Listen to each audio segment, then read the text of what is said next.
All right, good morning. I am Dr. Terry Sullivan, Dean of the School of Business here at Tiffin University. I want to welcome you to the 9th Annual School of Business Summit to Success. I am extremely excited about today. The reason being is today is all about you. Okay? The faculty of the School of Business, when they originally envisioned the summit, they wanted to create a day where you had the opportunity to meet with professionals, learn more about career opportunities, right? Find out maybe what your calling in life is, and like many things in life, what you get out of today depends upon what you put into it. You need to force yourself outside of your comfort zone. You need to take advantage of the opportunity to network with others. I believe that in life that we need to take advantage of the opportunities that we're given, and we need to make the most of those opportunities. And I want to share with you a quick story that illustrates what I'm talking about. About 5 years ago, we had an opportunity for some students to take and participate in a case competition that was put on by People's Bank. And I was extremely excited about the opportunity. I thought, wow, this is tremendous. Right? We're going to allow our students the chance to go to compete against other students. It'll be a great experience for them. And certainly won't be hard to find 3 students to participate in the case competition. So we sent out an email, and crickets, nothing back. Nobody was interested in the opportunity. Well, if I deliver the message in person, right, we'll garner some interest. So I showed up at the School of Business club meeting and talked to 20 students about the opportunity. Didn't hear back from one of them. So then I tapped my class and I said, hey, I reached out to some students personally. Again, nobody expressed an interest. Finally, I had one student come forward in my class and said, Dr. Sullivan, I'd like to take advantage of that opportunity to participate in the case competition. We found 2 additional students. They went off, they competed in the case competition. The student in my class came back and said, hey, Dr. Sullivan, I really appreciate you encouraging me to take advantage of that opportunity. They've asked me to interview for a position. Fast forward, about 3 months later, it's the week before graduation, I have a student comes to my office, says, Dr. Sullivan, I need your help. I said, well, how can I help you? He says, I haven't been able to find a job. He says, I put out all kinds of resumes, I haven't gotten any kind of bites. He says, what do I do? I said, I don't know, let's talk. Bucked in, there's a knock on my door. I opened the door, it's the student from my class who took advantage of the opportunity to participate in the case competition. He wanted to stop by and let me know that he'd just been offered a position with People's Bank. Okay? As a result of taking advantage of that opportunity, he ended up employed. The student that was sitting in my office that day, he was one of the first students that I reached out to try to get to take advantage of that opportunity. Okay? So, in life, it's about taking advantage of the opportunity, making the most. Today's no different. We've had students in the past that as a result of the connections that they've made during this day, they've ended up with internships, they've ended up with full-time employment. Right? So we're on the same page as far as my expectations. Faculty believe in this day so much that they were willing to cancel their classes. It's not something that they often do. Just because you have class from 8 to 9:15 doesn't mean that you only have to be present today from 8 to 9:15. The expectation is that you partake in the entire day. And as Professor Miller indicated, as we move through the day, we'll be taking attendance, having you check in throughout the day. Faculty here again are going to be keeping tabs on who was present the entire day. So with that, I would like to take and introduce our first speaker, Bruce Boguski.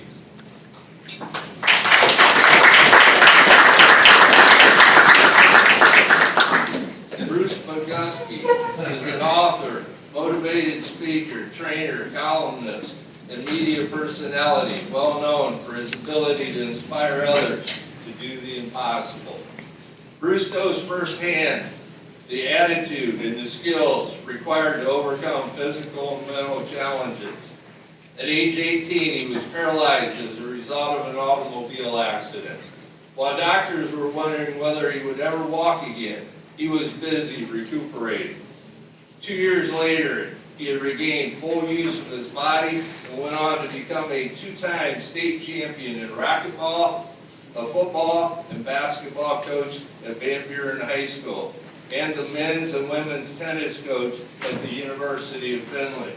Today, Bruce is president of the Winner's Edge, a performance consulting firm in Findlay, Ohio.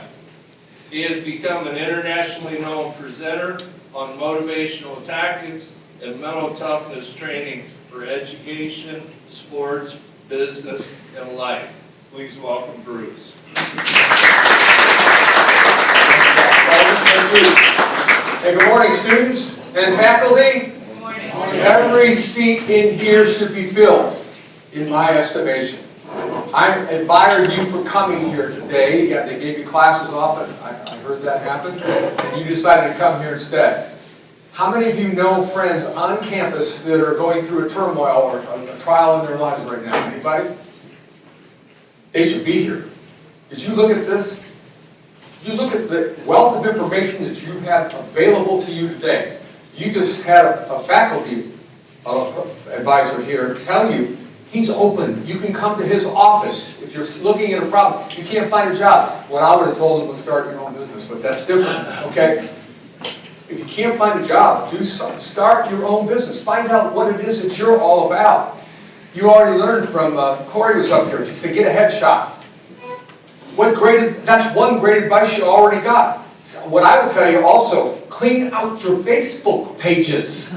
Because employers are looking at those. They'll find sneaky ways to get in there and they reveal so much about you. Clean those out. I can speak, even at my ripe old age, I'll be 75 next month.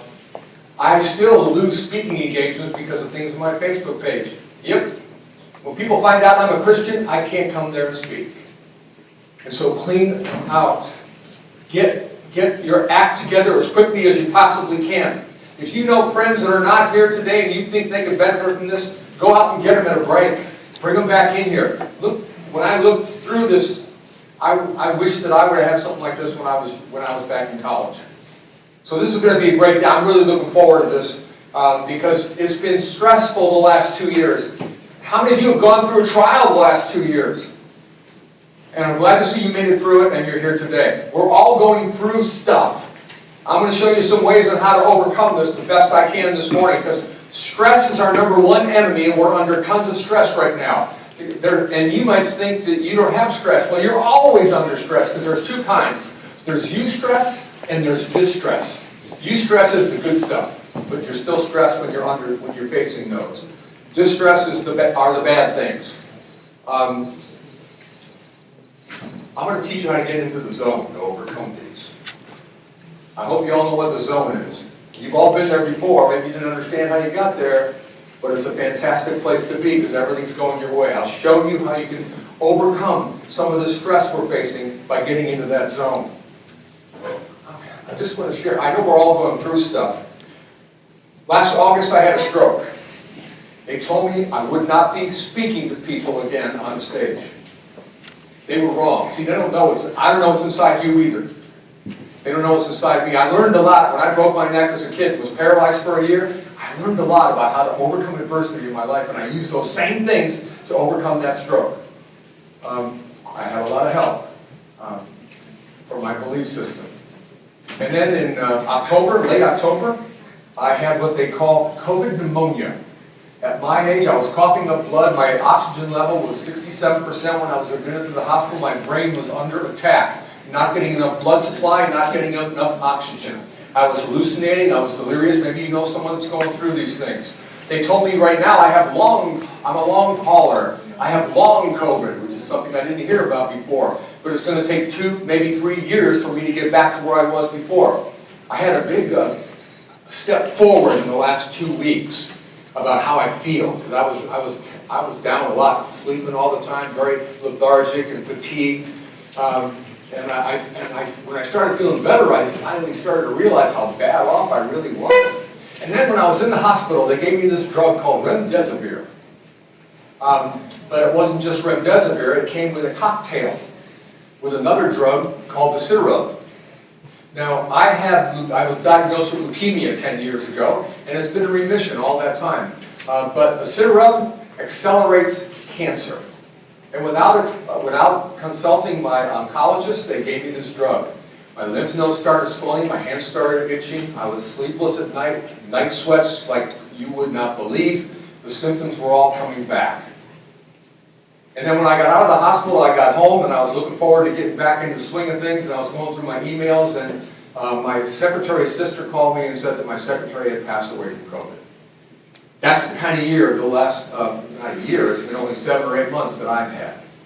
How do you overcome stuff like that? I hope that you get just one idea, I pray for that, just one idea today that will allow you to look adversity in the face and be joyous about it. Because the things that you're going to learn, the things that I learned in the last 7 months have empowered me so much.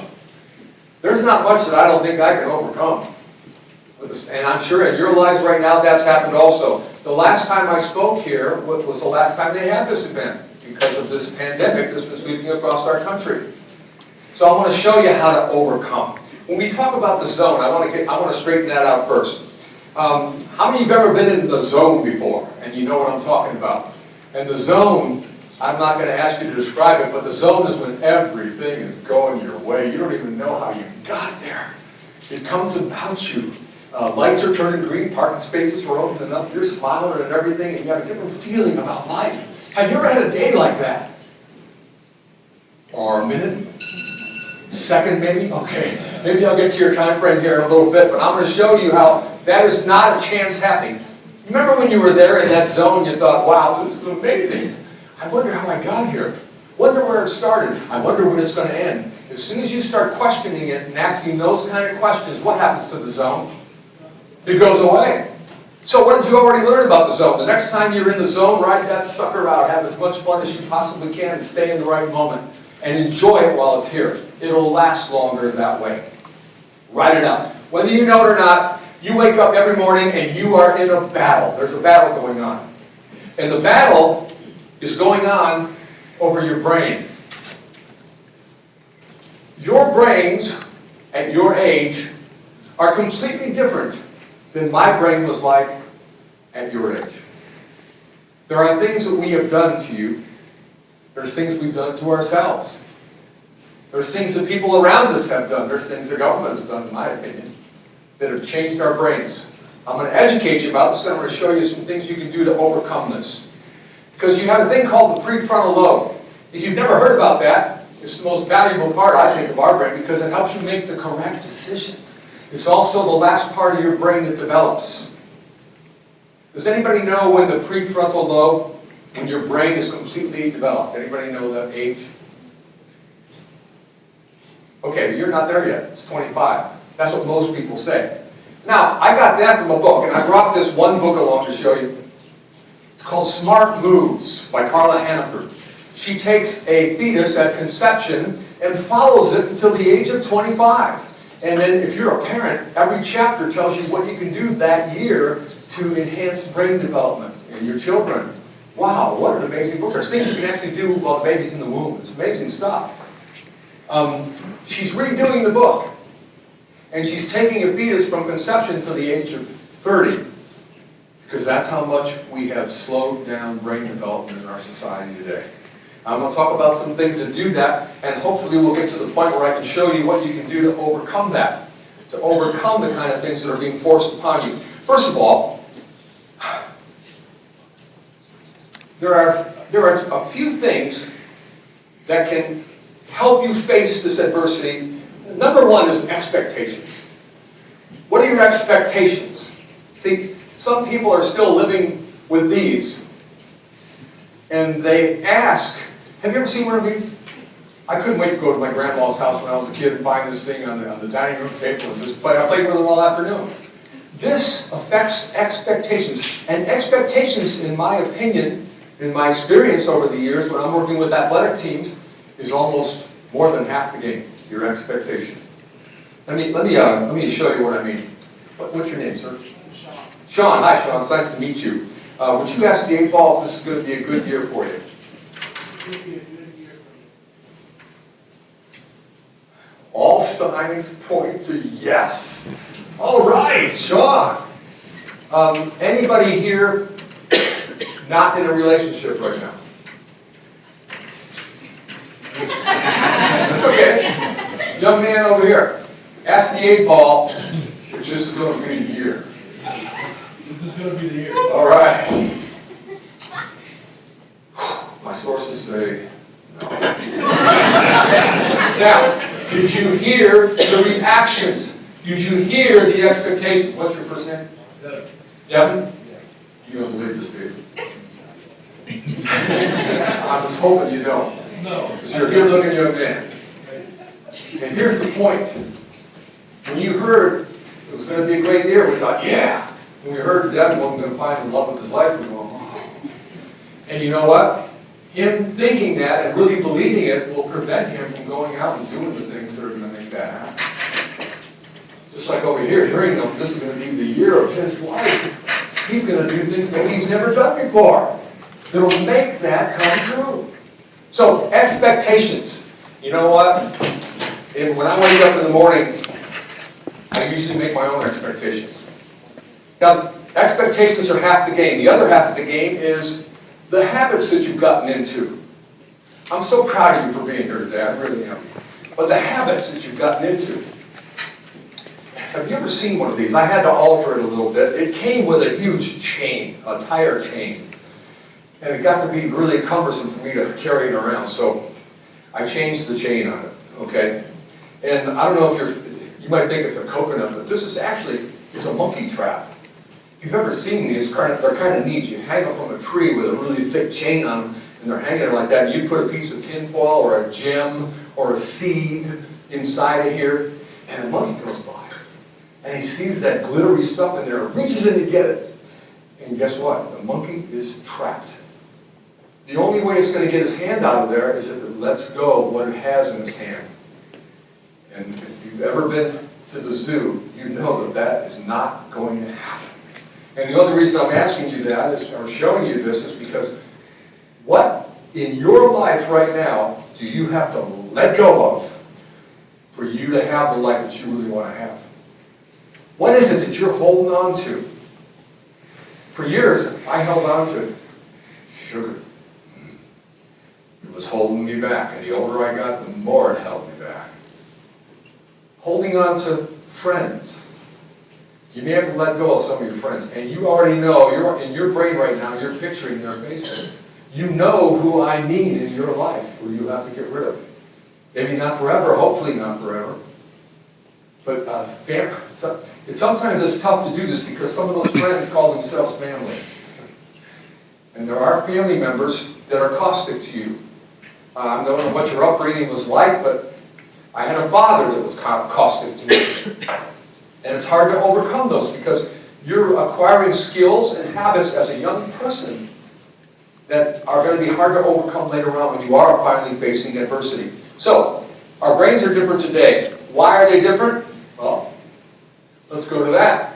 The change in diet. Higher fat, sugar, and carbohydrates. Do you know back in 1957, when I was 10 years old, wow, in 1957, the average child, 10 years old, which was my age, ingested 7 pounds of sugar a year. I think that's a lot. Do you know what the average child ingests in this year? The average 10-year-old child? 207 pounds of sugar gets into their systems. Adults, 163. What's happened? Where's it all coming from? Ever hear of a thing called high fructose corn syrup? Check the labels and get rid of it. You don't, hey, this is a Jaguar.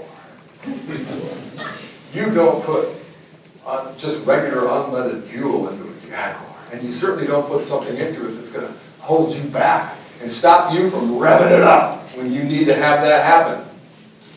I wrote a book about testing skills that I mentioned last time I was here.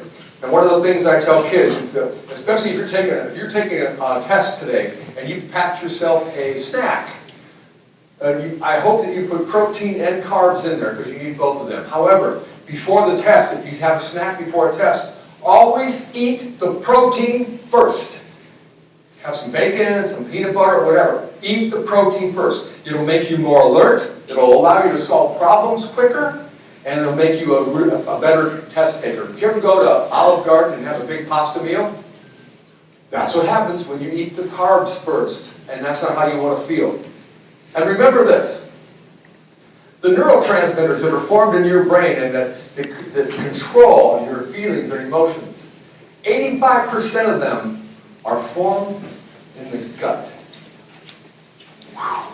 Better watch what you're putting into your stomach, because it's getting here. And if you want articles on this, I can share articles with you. The next thing, I'm going to go through as quick as I can, drugs and medication uses. Do you know that there are children less than the age of 5 years old, that are doing antidepressants? Things are changing dramatically. Now, they're even allowing kids 5 years old to get a vaccine put into their body. And you're going to have to make a decision about this pretty soon. Maybe you've already made it. I know I've made it. I'm not going to share my opinions with you because I'm going to do some speaking engagements again. But the thing is, the epidemic has been detrimental to our brains because of the things we're putting into our bodies. Do you know that the shooters in schools, the shooters in the post office, the shooters on the army bases, you won't hear this in mainstream media, every one of them was on some type of psychotropic drug. Every one. But they aren't saying that because then the big pharmas won't be making any money. We have to make a decision about what's going on. Now, have you ever heard of a thing called Ritalin? Kids that had ADD, they gave this to kids. And this was really popular 20 to 25, maybe 30 years ago. And now, they have a control group that they can go back and study. Those people that were given Ritalin, usually very introverted, hang around with themselves, not good in a social situation. We didn't realize that, but these things that make them have some energy and be able to perform well at school were actually shutting down parts of the brain that need them to be social creatures. Have you ever heard of a thing called Adderall? Yeah, some people do it to stay awake or help them perform better on tests. I'm going to challenge you because I don't want you to believe anything that I say today. I want you to go out and say, this guy said that, I'm going to go look that up. I want you to look it up and make your own decision. But if you go into Google this. Just Google Adderall. And you will find that Adderall is highly addictive. It changes a person's behavior. It alters your sleep pattern. And when you look at the chemical composition, it is exactly methamphetamine. We were giving kids meth to help them get through a class and to study well on the test. I'm saying, don't believe me, go look it up. It's only, I think, half a molecule, 1 molecule away from meth. Less crawl time, less physical activity.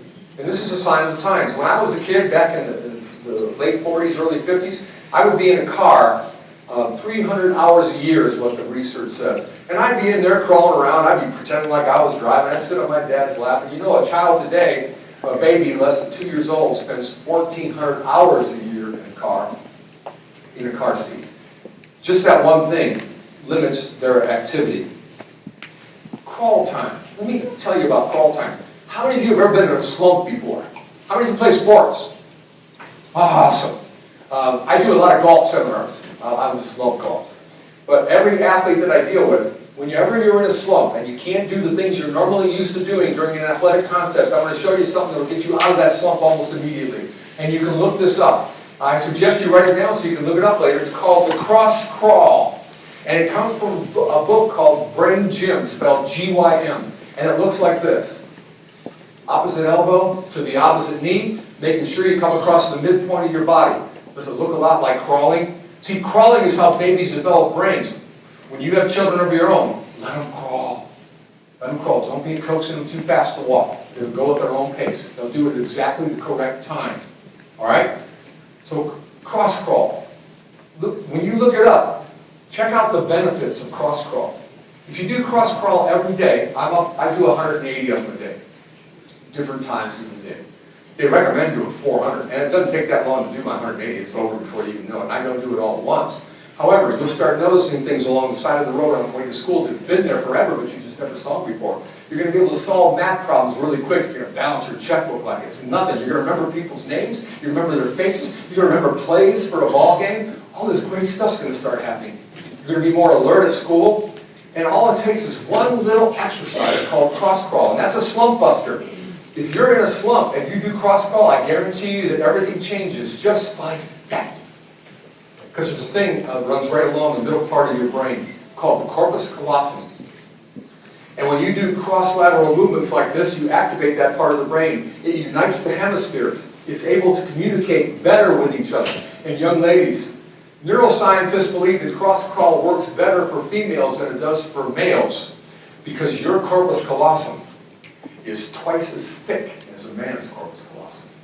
You might want to try that next time you're in a slump. Before you do a speech, before you take a test, before you go on a sales call, stand out there in the parking lot and do cross crawl. I know people are going to think you're crazy, but amazing stuff's going to start happening in your life. Let me give you one other one, because I see a lot of people are lacking energy today. I know I'm fatigued a lot since I've had my COVID, but here's something that will get you pumped right away. It's called the brain button. When you're running out of gas, you take one hand and make a little, put about 2 inches between your thumb and your forefinger, and you rest it on your collarbone here. And then you cross your ankles, okay, just like this, and then come down about a half an inch and just dig in there. This will stimulate your whole system, give you energy. We do this for elementary kids that are running out of energy. Okay? Keep good for the rest. Although I can't imagine an elementary school kid running out of energy, but it's happening now because of what's going on in our system. Now, the change in social, I'm going to pass this one. Change in the social economic structure is way different than it was before. I'm going to share some articles with you. And by the way, I got these articles from a website called BrainMD. I suggest you sign up today. Dr. Amen is the person that runs this website. But now we have to put up with toxins in our atmosphere. Remember when the forest fires were burning out west and it affected our sunrises and sunsets here? And we stood out there and we watched those sunsets. Wow, it was beautiful. So something that was really bad created something beautiful. But the smoke in the air was affecting your brain, it was affecting your energy levels. It's called toxic brain. And I got this off that website. I'm going to ask you a few questions that are on this survey to see if you've got toxic brain or not. Do you smoke, or are you around secondhand smoke? Do you smoke marijuana? Do you use conventional cleaning products and breathe the fumes? Do you pump your own gas? Do you live in an area with moderate or high air pollution? Have you lived in or worked in a building that has mold or water damage? Do you use more than 2 health or beauty aids a day? Do you know the skin is the largest organ in your body and things get in through the skin? Did you know that if you wear lipstick or kiss someone with lipstick, you are jeopardizing your brain health? Okay, have them wipe that off before you kiss them. Because I like kissing. I'm sure you do too. Okay, but the lead, most of them contain 60% lead. And what can lead do to you? Something that I never thought about this. I watch a show on TV called Lone Star Law, and it's about game wardens down in Texas. And the eagles, the bald eagles, are dying at an alarming rate in Texas. You want to know why? Because they are killing their prey, and when they're eating their prey, or they'll find a prey that's been already killed, and they'll eat that's been shot with lead buckshot. And the eagles are dying from that. So it can affect you. It can affect you as a human. It can affect the animals. I got one other article here. Oh, pandemic stress disorder. which leads to learned helplessness. Anybody ever hear of learned helplessness? Something else you can look up. If you've got a friend that always has excuses for not doing something, that'll never work. Continual negative talking. Don't try new ideas because they already know how it's going to work out. They may be experiencing learned helplessness. And it's getting worse because the first cause of learned helplessness is when you start thinking that you're losing control. It's perceived loss of control of your life.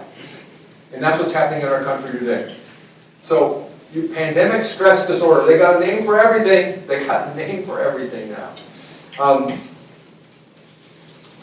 Isolation. This next article, and I'm not going to share any more articles with you because I'd much rather you had these.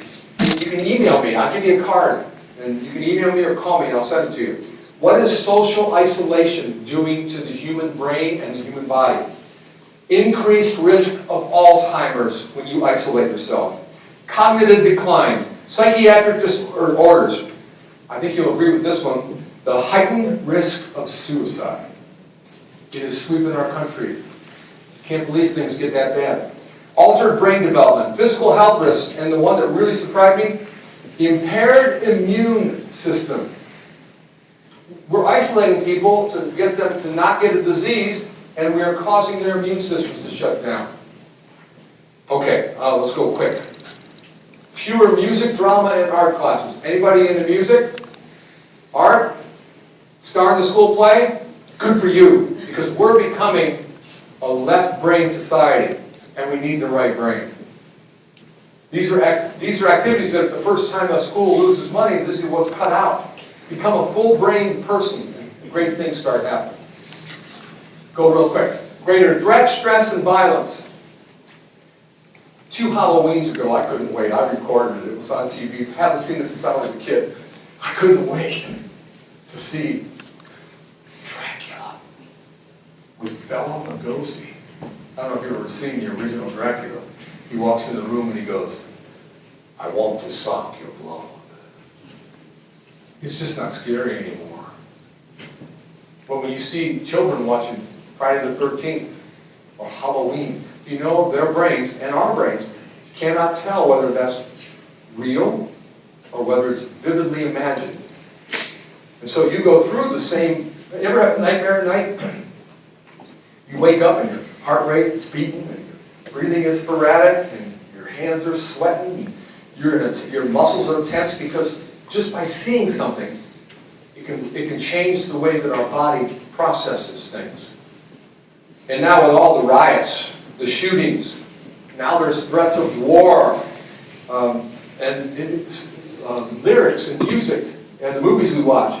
They are all a source of threat, stress, and violence in our lives. This wreaks havoc upon the brain. Now, how many of you plan on having a family?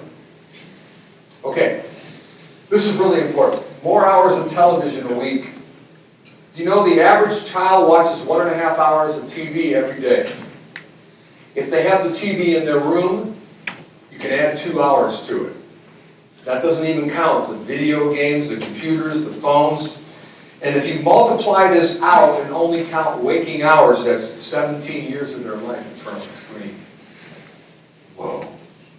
As a parent, we have to put the brakes on somewhere. So that's it. That's some of the stuff that we're doing that would change our brain development.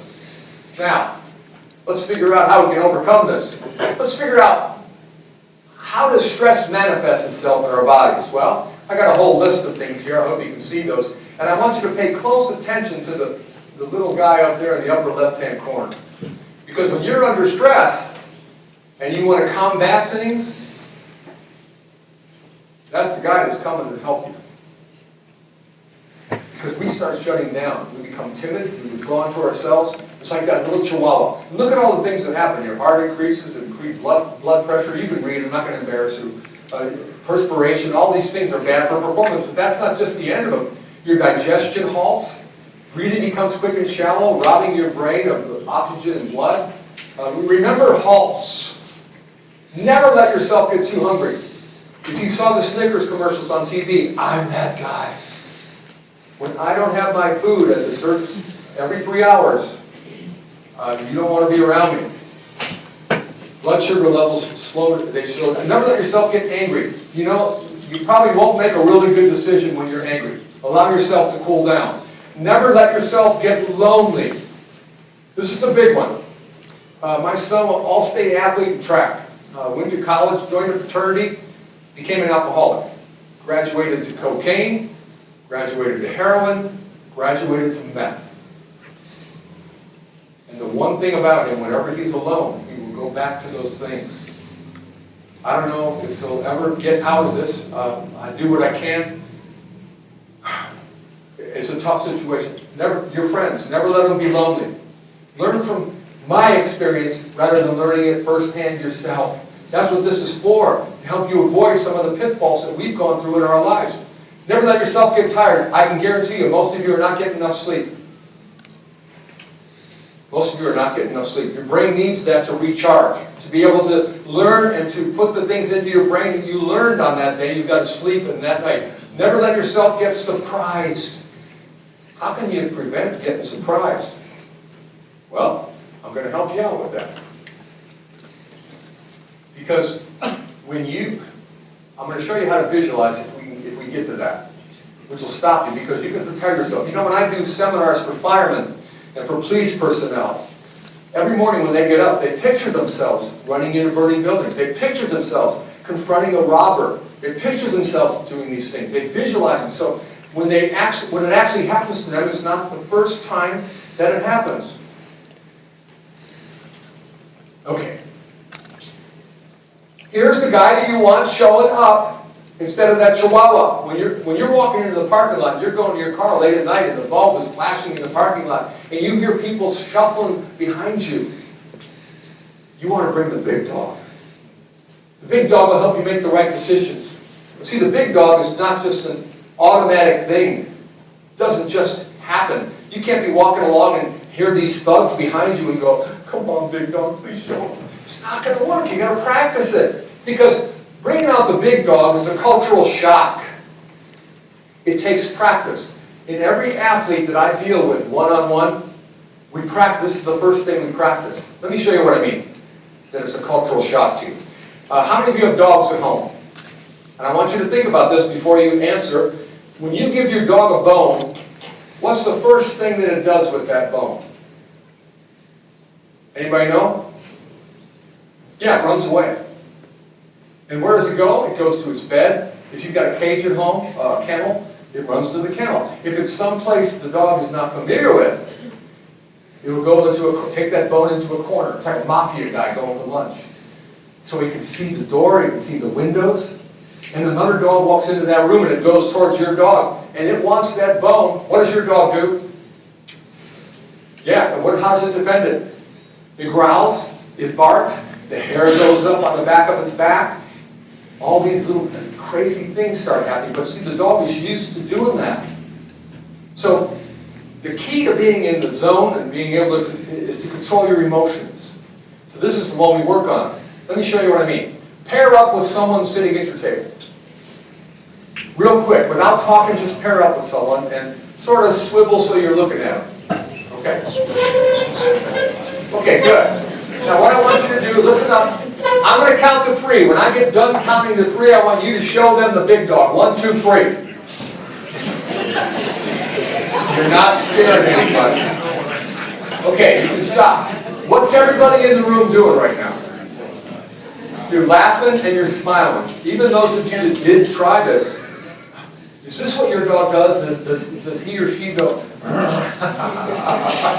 no, your dog doesn't do that because it's used to that. See, you're with your friends here. Maybe you're with a person you don't even know sitting across the table from you, and all of a sudden you're growling. You want a defense mechanism. This is not right. And so what do? You laugh. So if you're one of my clients on the very first night that you go home after meeting with me, you practice in your bedroom mirror before you go to sleep. And you bring the big dog out. It may take you a day or two, but when you can bring the big dog out without laughing or smiling and really taking it serious, then you call me and we work on another emotion. Maybe there's something to calm you down, relax. But these are important to know these and to have them at your call whenever you want them there. So emotional control. So This is the key to the zone. This comes from a book by a good friend of mine who gave me permission to use this. His name is Jim Lear, Loehr. And it comes from a book called Mental Toughness Training for Sports. So if you're an athlete, it's a great book. And it's old, but he keeps updating it. It's got great information in it. See, no matter what you're doing, whether you're playing a sport, giving a speech, starring in the school play, playing in the band, you're in one of four emotional states. You're either in high positive, low positive, high negative, or low negative. Now, where do you think the zone happens at, just by hearing the names of those places? It happens in high positive. The zone is in high positive. However, the best zones, the deepest zones, the longest lasting zones happen when the athlete or the salesperson or the person starring in the school play allows themselves to go back and forth between high and low positive. Back and forth. See, look at these.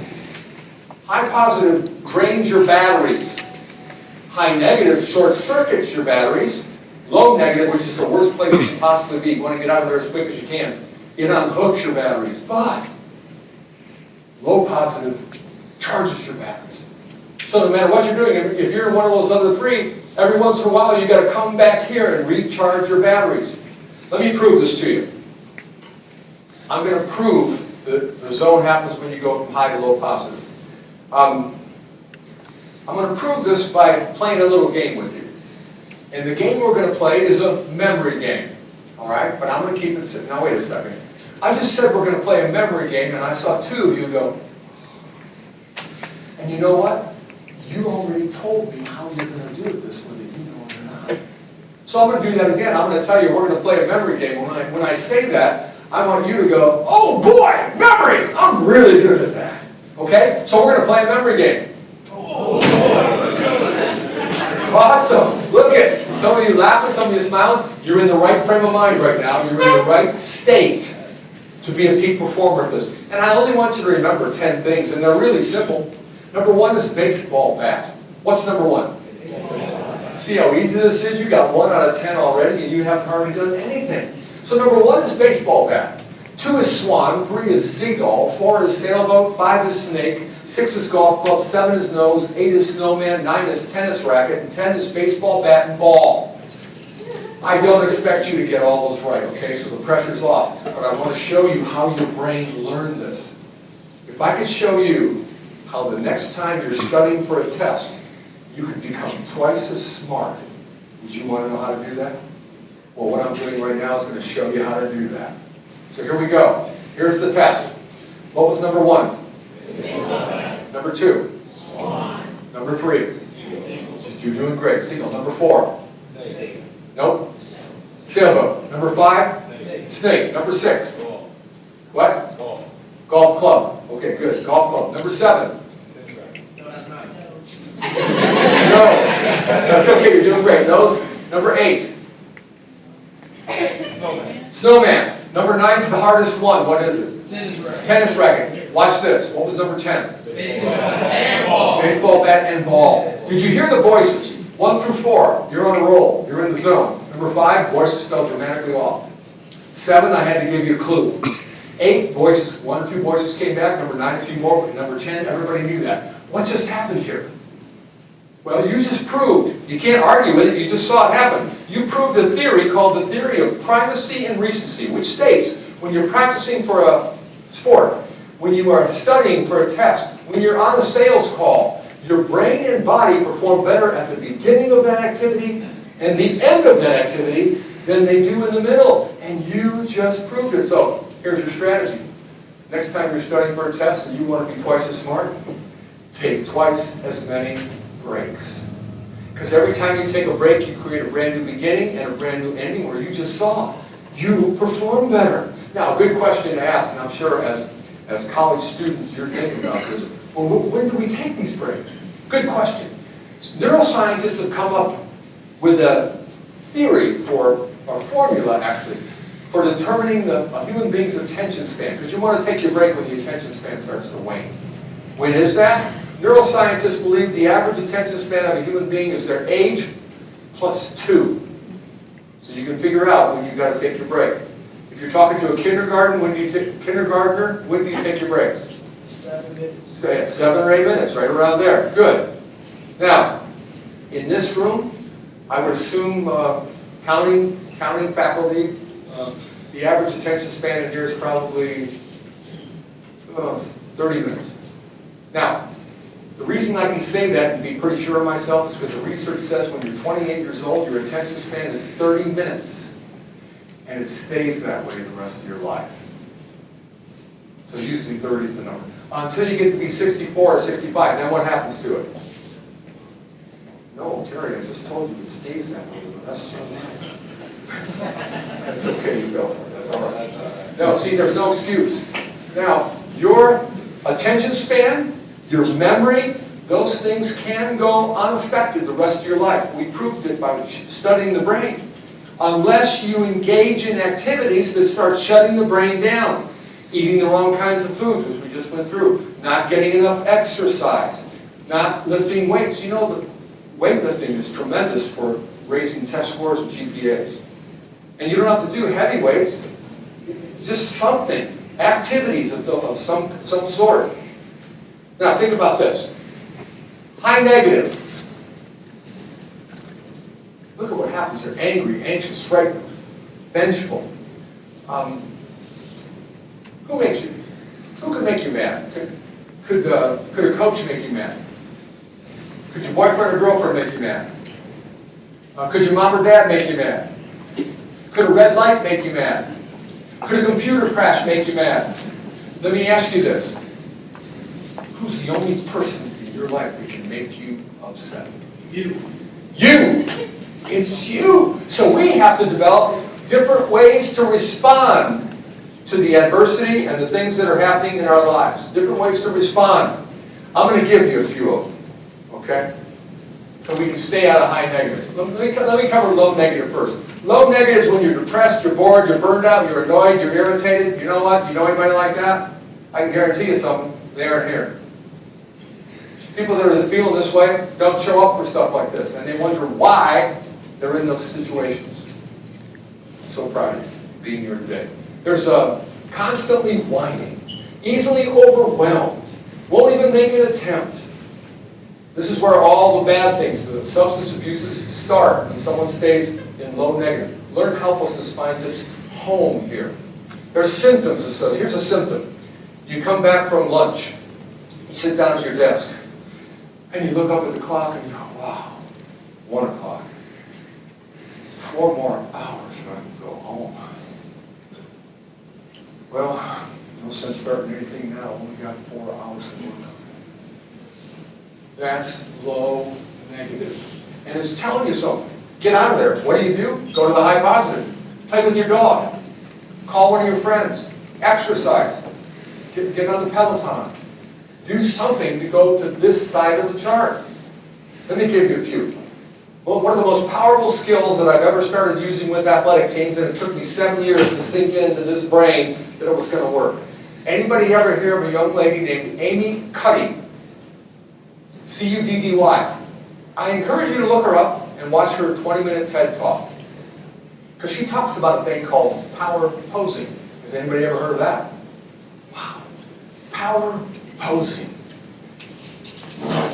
When you first watch her TED Talk, if you're like me, I would, no one's going to use that. It's the most ridiculous thing I've ever heard of. This is stupid. Because what she's done, she's got research. She's actually proven that when you do a power pose for 2 minutes, testosterone levels go up 20%, cortisol levels go down 10%, and that's exactly what happens in the human body when someone becomes a peak performer. Those are 2 of the things. There's a lot more.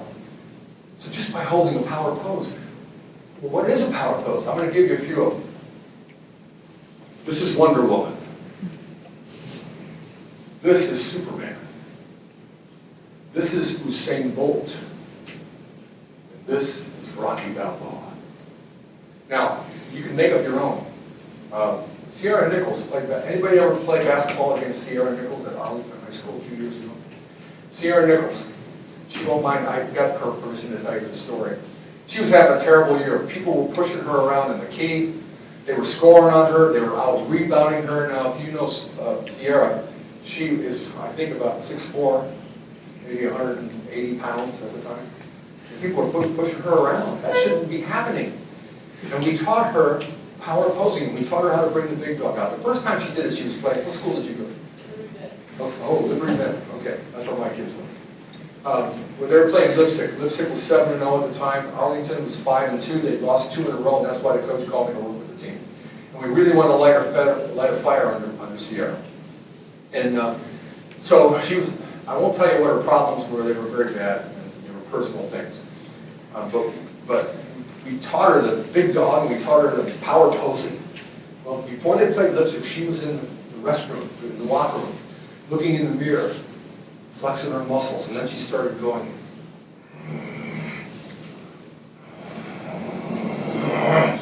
And the girls were, Sierra, we'll see you out there. I want to take your time. Now, when she came out onto the court, she walked out, and she was still in her power pose, and she found the young lady that she was going to be guarding across, and walked across mid-court, and went up to this young lady, and she shook her hand and said, "I'm looking forward to this game all year. Have fun." And everybody in the stands is going, "What is she doing?" That girl, because she crushed her hand, didn't do what she did. She crushed her hand.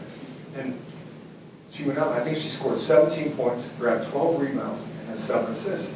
Even better the next game, better the game after that, Division IV Player of the Year, and I think state champions that year.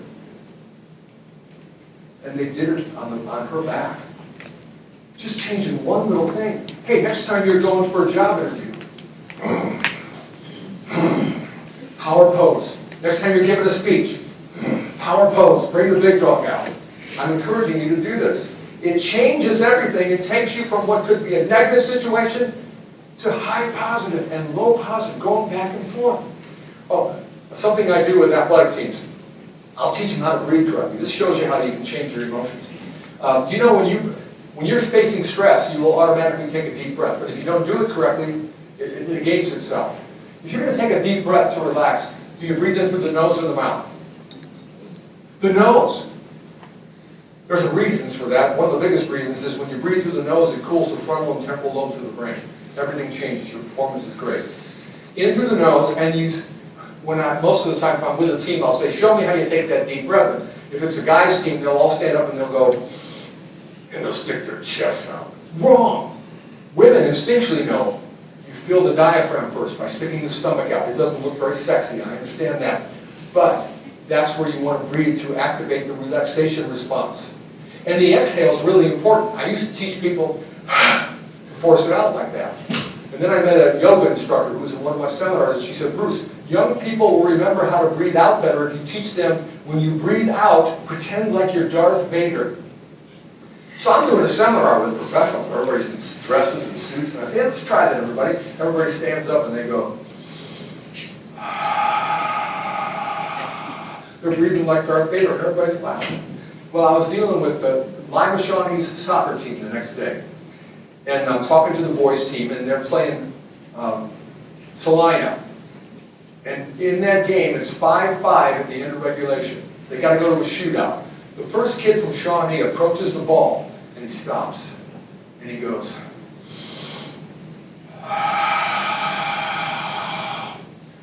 and the kid behind him says, "Luke, I am your father." The whole team did what you just did. They started laughing. They go over to the high positive. Every kick going into the net.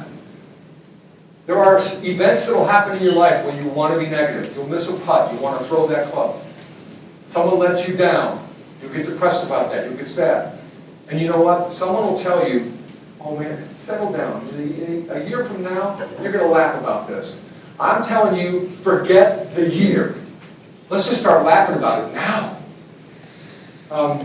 My stepson lost a tremendous job with Cardinal Health because he wouldn't get the jab. He lost his job. He was so upset. I said, I've never met anybody in my entire life who lost a job who a year later didn't say, "That was the best thing that ever happened to me."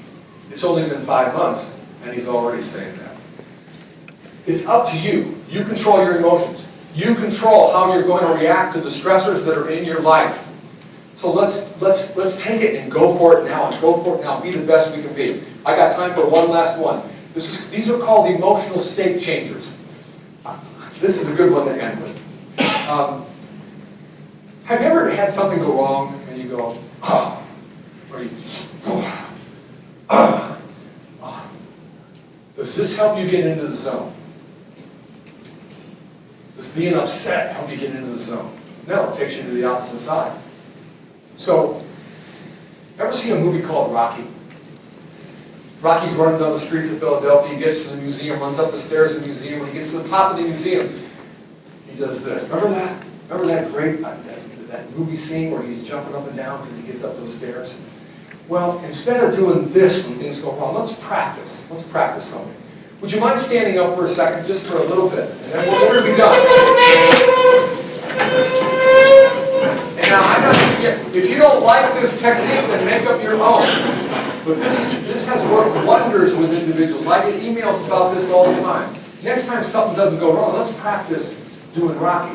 And what I want you to do, when I count to 3, I want you to give me your best Rocky impersonation. But I want you to be as quiet as you possibly can while you're doing it. Because while you're doing it, I want you to repeat something after me. So I don't want you going, yo, Adrian, or anything like that. Because I want you to be able to hear me, okay? So right now, give me your best silent Rocky.